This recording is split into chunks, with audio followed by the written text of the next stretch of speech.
आज मैं राज्यसभा की जो उपचुनाव हो रहा है, इसलिए हम बंगाल लेजिस्लेटिव असेंबली से मैं नॉमिनेशन फाइल किया और इलेक्शन प्रोसेस शुरू हो चुका है। जब तक ये निर्वाचनी प्रक्रिया, चुनावी प्रक्रिया अंत नहीं होता है, तब तक मैं कोई टिप्पणी नहीं कर सकता। सर आज से নাও গুন্ডা দমন আমি বলবো না, যারা করবে দমন বা যারা প্রতিরোধ করবে তারা বলবে। पश्चिम बंगाल से राज्यसभा की 3 सीटों के लिए चुनावी प्रक्रिया तेज हो गई है। सोमवार को हाल ही में तृणमूल कांग्रेस छोड़ भारतीय जनता पार्टी में शामिल हुए सुष्मिता देव, सुखेंदु शेखर राय और प्रकाश चिकबराइक ने राज्यसभा चुनाव के लिए अपना नामांकन दाखिल किया। नामांकन के दौरान मुख्यमंत्री शुभेंदु अधिकारी और भाजपा के प्रदेश अध्यक्ष श्रमिक भट्टाचार्य भी मौजूद रहे। इन तीनों नेताओं के भाजपा उम्मीदवार बनने के बाद राज्य की राजनीति में एक बार फिर चर्चा तेज हो गई है। कभी तृणमूल कांग्रेस के प्रमुख चेहरों में शामिल रहे ये तीनों नेता अब भाजपा के टिकट पर संसद के उच्च सदन पहुंचने की तैयारी में हैं। विधानसभा के मौजूदा समीकरण पर नजर डालें तो भाजपा के पास 207 विधायक हैं, जबकि तृणमूल कांग्रेस के पास 80 विधायक हैं। कांग्रेस के 2, आईएसएफ सीपीएम गठबंधन के 2 और एक अन्य विधायक अलग हैं।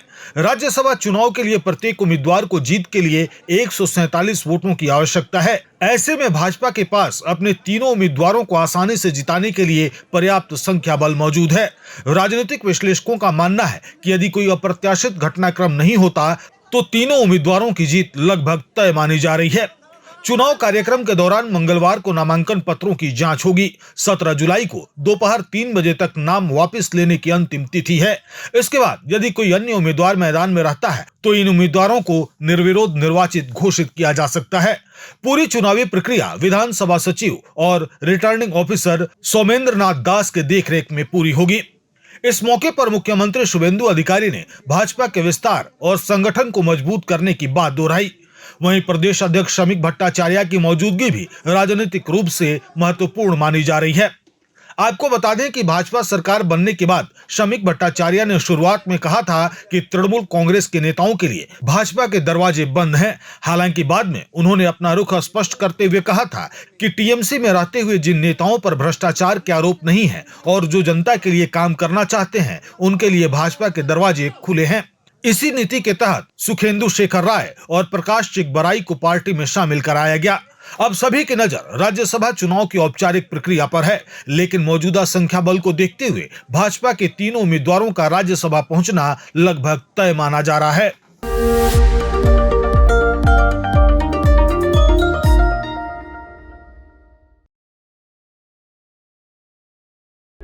प्रभातखबर.com, विश्वास वही, रफ्तार नहीं।